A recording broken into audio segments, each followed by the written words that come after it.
In terms of public relations, Bill Russell has been a total disaster for the Sacramento Kings.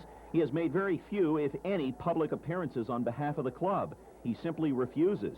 As vice president, there are those who say he's getting a free 7-year ride on his legendary name, and that he'd rather be on the golf course than in his office making a deal. I'm a fan, and I say to you, you made a mistake by hiring him. What do you tell me? You're wrong.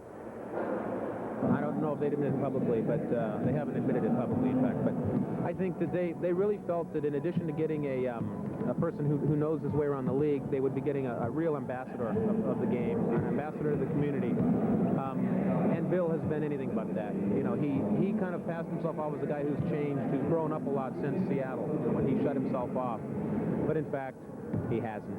All Bill asked for is respect, I think, a level of respect, a level of decency. Very genuine dislike, disrespect. Here's a man who could have had the world on his platter because of his basketball achievements, but chose not to be cooperative and not to be personable, and consequently it's come around to turn on him. You know, what other people feel or think about Bill is really so important as how Bill feels about it, or how this franchise feels about Bill, and you know, we're very comfortable. Russell keeps the press and the rest of the outside world at a distance.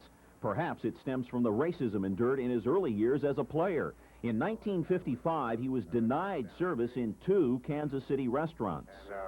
And the proprietor asked me where I wanted. I said, "This is a restaurant, isn't it? I'd like to get something to eat." He told me no, so I walked out. The mouthpiece of the organization is head coach Jerry Reynolds. They're the odd couple, all right. Reynolds, the hillbilly from Indiana, who's quick with one-liners and thrives on publicity. Russell, the basketball legend who refuses to talk to the Sacramento press. Aside from one minor tiff when Russell let Wayman Tisdale go home without telling his coach, their working rapport is excellent. The way I was raised is, you know, judge people as they treat, you know, and he treated me very well, and we've gotten along great, so I don't see anything surprising about it at all. To prove his point, Reynolds is allowed input on trades and draft picks. It was Reynolds' idea to get Wayman Tisdale from Indiana, forwards Rodney McRae and Jim Peterson from Houston, and drafting Vinny Del Negro. But it was Russell who wanted guard Danny Ainge and center Brad Lohaus, acquired from Boston. It's been a year now since Russell took over for Joe Axelson. Now the vice president of marketing, the Axe has nothing more to do with basketball, and for good reason. In 16 years as president and general manager, the Kings made the playoffs only 3 times, and they won only 1 division title. When Lukenbill purchased the Kings 6 years ago, the Sacramento liaison when the team was still in Kansas City was Greg Van Dusen, who apparently noticed the Axe was not a hard worker. But the Axe charmed his young owner with friendship, and when the team moved west, the bad deals made the Axe a big target. And it was the Axe who persuaded Lukenbill to hire Russell. And now, Russ and the Axe don't even speak. They blame each other for the Kings' woes. It would be fairly easy to place all of the blame on Bill Russell and Joe Axelson. Yes, it's safe to say they're both incompetent. They don't know the first thing about putting together a winning basketball organization.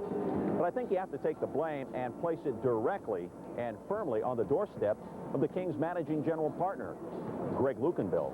Yeah, it was probably about a month ago or so. He admitted that, indeed, this was a train wreck, that he felt responsible for the train wreck, and that he intended to be the guy to fix the train wreck. I don't think you can judge Bill Russell's management capabilities on last year or even on this year, but maybe over the next 3 or 4 years. I think you can judge him on a monthly basis, on a daily basis. As I say, I think the man has to stand up and be accountable for what he does. Has the team improved? Maybe, but I wouldn't bet the car on it. With a losing basketball team on his hands, reports are that Gregg Lukenbill is also being strained financially, like paying off the old temporary Arco Arena, and just down the street, the $40 million new Arco, and next door, a baseball stadium. Lukenbill definitely carries with him a heavy burden. In Sacramento, I'm John Mallos, ESPN.